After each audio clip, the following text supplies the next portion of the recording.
Dhe në vazhdim kam kënaqësinë të prezantoj zotëri Vetat Ademin, një bashkëdhetar, një sipërmarrës i suksesshëm këtu në afërsitë të Stuttgartit, i cili me punën dhe djersën e tij tani përbën edhe historinë e tij të suksesit. Përshëndetje dhe mirë se erdhat. Mirë se gjetëm. Është një iniciativë e bukur kjo t'ju bëjmë bashkë sonte profile të ndryshme shqiptarë të suksesshëm apo jo? Natyrisht se po. Vlen vetëm të njihemi me profesione të ndryshme, në lëmi të ndryshme. Dhe më tregoni kur keni qenë herën e fundit në Mitrovic? Para 10 ditë.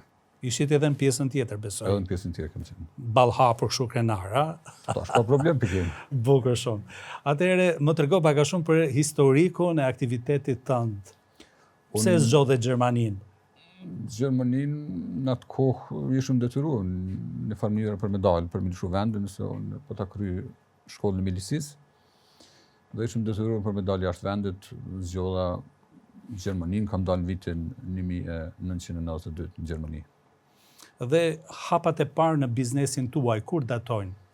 Me punja kam fillu 3 muaj pasi që kam marrë në Gjermani, ndërsa hapat e parë të formimit të firmës që kam bën në vitin 2002, kemi fillu me 4 punëtor. Gradualisht jemi rrit, tash kemi 25 punëtor, edhe kemi 2-3 firma që punojnë për ne.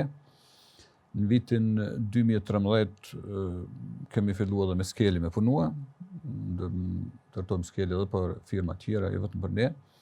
E para 2 vite kemi hapur edhe firmën Ademi Vumba, GmbH, cilë kemi përkushtu për ndërtimin e shtëpive, banesave dhe shitjen e tyre.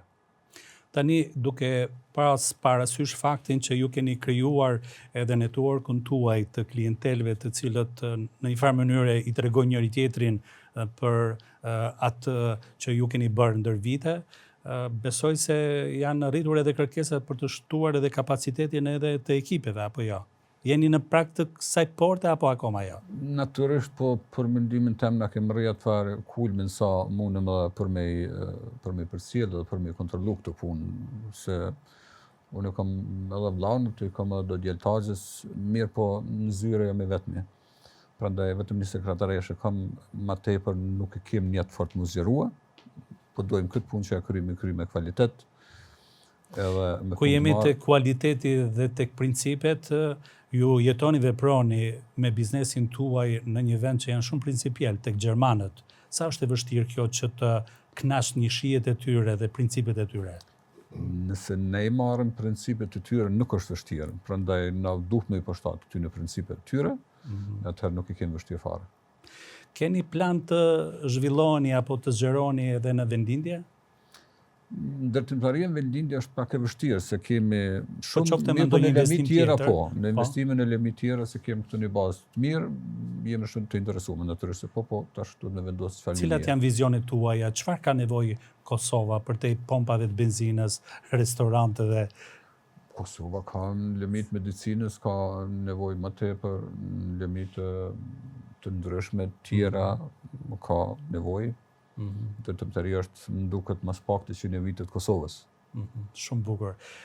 Dhe ku jemi tek gjenerata më të reja që janë pjesë edhe e stafit tuaj, je i kënaqur me të rinj që vijnë nga Kosova? Ju duhet shumë kohë atyre për tu përshtatur? Aty ne duhet në farë mënyrë një kohë, po edhe ne tash duhet t'ju përshtatëm rinisë. Rinia ka ndryshuar jo vetëm në Gjermani, po edhe tek ne. Domthon kërkesat e rinisë janë më të ndryshme se na që kemi pas më parë. Natyrisht. Faleminderit shumë që ju kishim sonte këtu. Suksese. Faleminderit. Faleminderit.